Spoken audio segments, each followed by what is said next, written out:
সিরিয়ায় বাশার আল আসাদ সরকারকে যখন উৎখাত করা হলো তখন সেটা শুধু তার প্রেসিডেন্ট হিসেবে দেশ শাসনের ২৪ বছর নয়, বরং তার পরিবারের ৫০ বছরের শাসনের অবসান হল। ২০০০ সালে তিনি প্রেসিডেন্ট হওয়ার আগে তার বাবা হাফিজ আল আসাদ ৩ দশক দেশটির প্রেসিডেন্ট ছিলেন।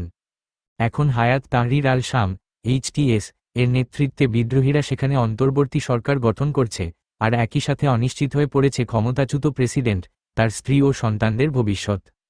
তারা এখন রাশিয়ায়, সেখানে তাদের রাজনৈতিক আশ্রয় দেয়া হয়েছে, কিন্তু সামনে কি অপেক্ষা করছে তাদের জন্য? সিরিয়ার গৃহযুদ্ধে রাশিয়া ছিল আসাদের কট্টর মিত্র। দেশটিতে রাশিয়ার দুটি গুরুত্বপূর্ণ সামরিক ঘাঁটি আছে। ২০১৫ সালে আসাদের সমর্থনে বিমান হামলা চালিয়েছিল রাশিয়া, যা যুদ্ধের ঢেউ সরকারের পক্ষে নিয়ে এসেছিল।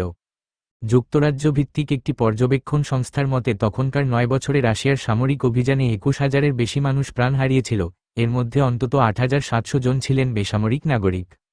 কিন্তু ইউক্রেন যুদ্ধ শুরুর পর রাশিয়ার মনোযোগ সরে যায়। দেশটি হয়তো এবার নভেম্বরে বিদ্রোহী গোষ্ঠীগুলোর অভিযান শুরুর পর আসাদ সরকারকে সহায়তায় অনিচ্ছুক কিংবা অক্ষম হয়ে পড়েছিল। বিদ্রোহীরা দামেস্কের নিয়ন্ত্রণ নেয়ার কয়েক ঘণ্টার মধ্যেই রুশ সরকারি গণমাধ্যম খবর দেয় যে আসাদ ও তার পরিবার মস্কোয় এসে পৌঁছেছে এবং মানবিক বিবেচনা তাদের রাজনৈতিক আশ্রয় দেয়া হবে।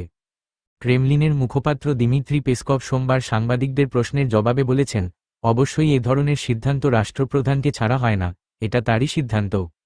রাশিয়ার সাথে আসাদের সম্পর্ক, বিশেষ করে মস্কোর সম্পর্কের যথেষ্ট প্রমাণ আছে।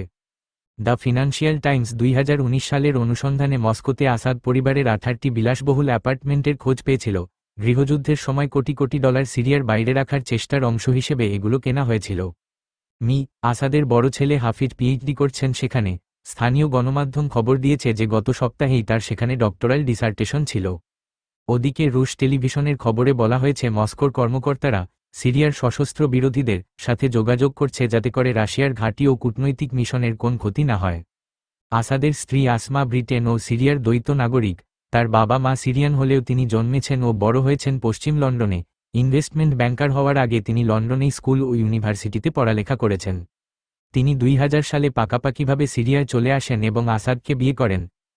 আসাদ তার আগেই পিতার মৃত্যুজনিত কারণে প্রেসিডেন্ট হিসেবে দায়িত্ব নিয়েছিলেন। Doctor Nasrin Al Refai London School of Economics and Political সায়েন্সেসের ভিজিটিং ফেলো। তিনি বিবিসি নিউজকে বলেছেন, আসমার ব্রিটিশ পাসপোর্ট আছে, সুতরাং তিনি রাশিয়ায় না থেকে যুক্তরাজ্যেও ফিরতে পারবেন। তবে যুক্তরাষ্ট্র তার বাবা ডক্টর ফাওয়াজ আল আখরাসের ওপর নিষেধাজ্ঞা দিয়ে রেখেছে। তিনিও রাশিয়ায় আছেন বলে খবর পাওয়া যাচ্ছে, বলছিলেন তিনি। তবে তার মতে আসমা এখন হয়তো রাশিয়াতেই থাকতে চাইবেন।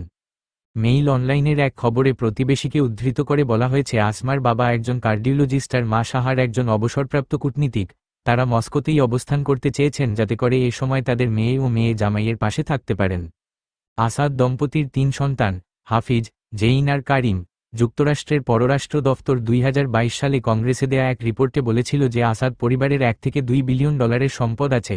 যদিও মনে রাখতে হবে যে এটা হিসেব করা কঠিন, কারণ তাদের সম্পদ বিভিন্ন রিয়েল এস্টেট প্রপার্টি, কর্পোরেশন কিংবা অফশোর কোম্পানির অ্যাকাউন্টে ছড়িয়ে ছিটিয়ে আছে। ওই রিপোর্টে বলা হয়েছিল আসাদ ও আসমা সিরিয়ার অর্থনীতির বড় বড় খেলোয়াড়দের ঘনিষ্ঠ। তাদের কোম্পানি ব্যবহার করে তারা অর্থ পাচার করেছেন কিংবা অবৈধভাবে অর্থ আয় করেছেন। এমনকি সিরিয়ার অর্থনৈতিক সংকট নিরসনে যে কমিটি করা হয়েছে সেখানে আসমার প্রভাব ছিল। ওই কমিটি সিরিয়ার খাদ্য ও জ্বালানি ভর্তুকি, বাণিজ্য ও মুদ্রার বিষয়ে গুরুত্বপূর্ণ সিদ্ধান্ত গ্রহণ করত। এছাড়া সরকারি বাহিনী নিয়ন্ত্রিত এলাকা পুনর্গঠনে যেসব বিদেশি সাহায্য এসেছে সেটি দেখভাল করত সিরিয়া ট্রাস্ট ফর ডেভেলপমেন্ট। তথ্য উপাত্ত বিবিসি বাংলা।